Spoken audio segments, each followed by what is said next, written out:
Hi guys, I'm here today at Pilates Republic in Preston, and I just wanted to take you through the reformer. So basically, what is the reformer? What are the bits of the reformer? So that you're a little bit more comfortable when you come into classes or when you do some of my reformer classes online. So if you haven't seen on my channel, I've got quite a few reformer classes. I'm going to be uploading some more as well in the coming weeks, so stay tuned for those. But if you're not sure how to use a reformer, this is the perfect video for you. So we've got a few different bits, and also lots of instructors call different parts of the reformer slightly different things, so there are variations. The one that we've got here is an Allegro 2, I believe. As you can see, it's lovely and white, and it's got this grey kind of covering on some parts. It looks really cool, but we've also got lots of other bits that we need to know. This part here at the end is the foot bar. So with these particular foot bars as well, they do move into different positions. So this one is an infinity foot bar. It can move up into different spots. So the first position we can have is up nice and high like this, but we can also have it down lower. So all you would need to do is lift it up and then lower it down. And it's supposed to happen easily. So this is another position we can have it in as well, so that it's out of the way and you can use the other areas a little bit more easily. So it's another position you might see it in. Another spot is sometimes we use it at the back of the machine too. So I'll pop it in that position for you so you can see.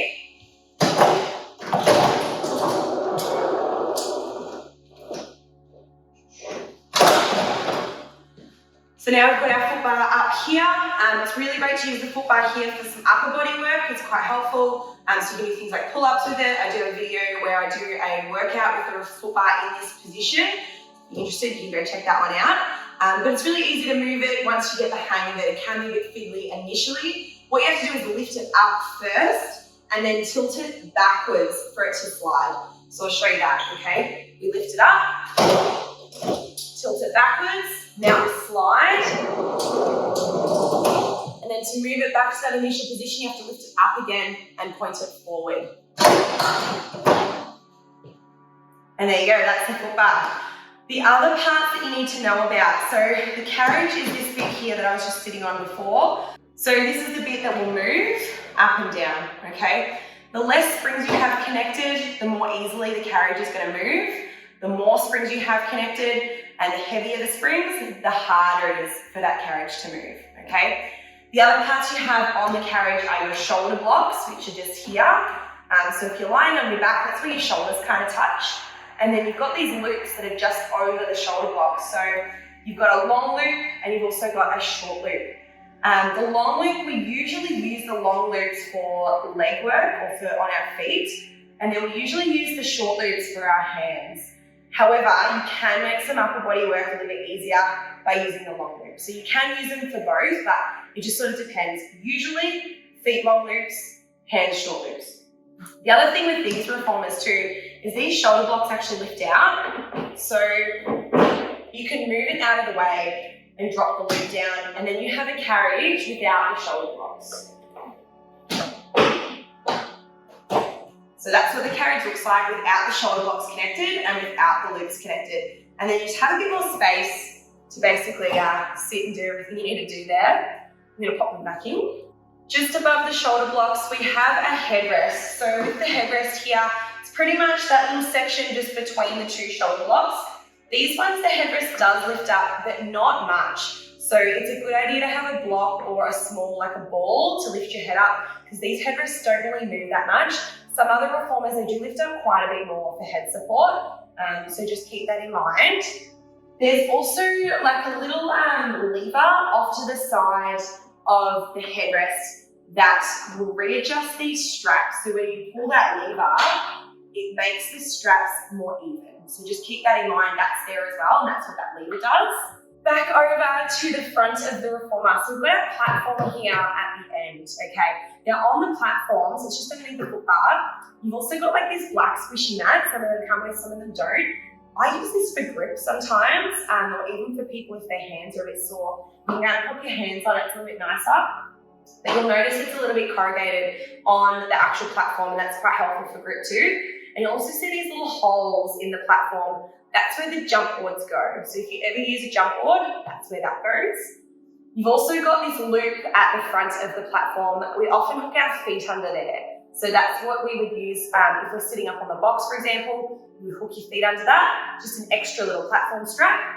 And then finally, underneath the platform, you've got all your springs. So you've got a few different colours. So on these particular machines, the red spring is the heaviest, then the blue is the next lightest spring, and then the yellow is the lightest of the three. So we're going red heavy, blue medium, yellow is light, okay? We do have 2 rows of pegs. Usually we use them on the bottom row of pegs. The second row of pegs is the top loaded row. So it would make that spring slightly heavier.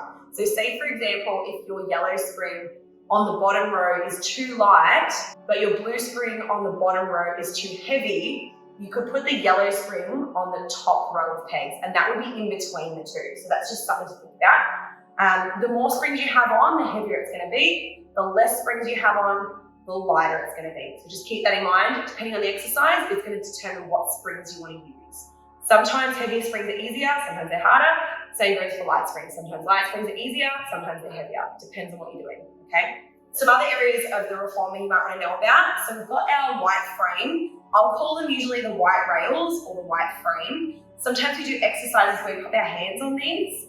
We also have at the end of the reformer, down the other end, there's like this little timber platform thing, and sometimes people stand on that. So I've seen that happen before as well. And we've got these little posts at the end that hook up the ropes to the straps.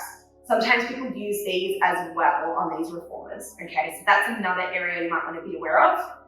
You might also notice there's like these little dints on the side of the reformer when you look closely. That is for your foot bar settings. So that is the spots where you can put the foot bar. So you can sort of see that if you have a look. You can see those little dints on the side. Your foot bar can potentially go in any of those positions where there's a dint on the side. So here I've got some props that you can also use for your reformer.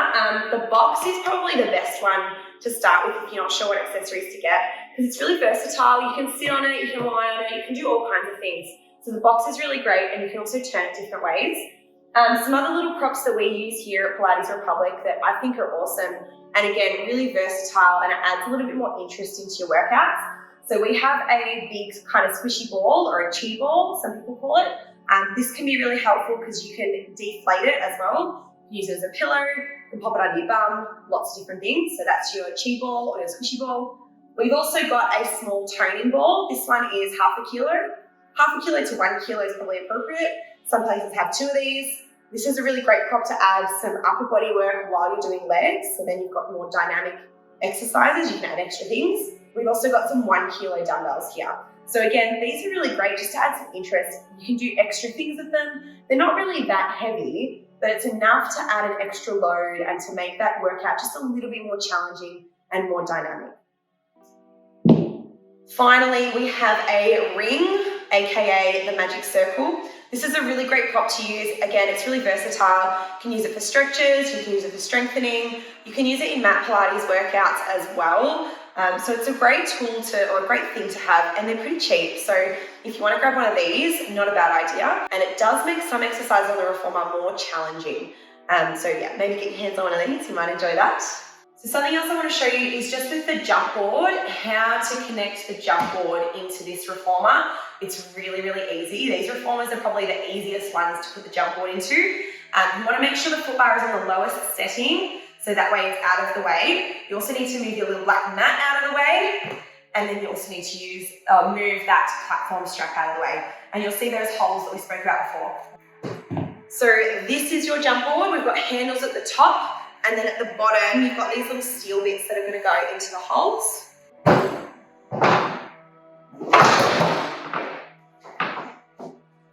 And now the jump board's connected, nice and easy. You can still access the springs on this machine with the jump board in, as long as you don't have an extended platform. We've got the handles at the top, makes it easy to pull out. Just make sure you use your legs when you pull the jump board out.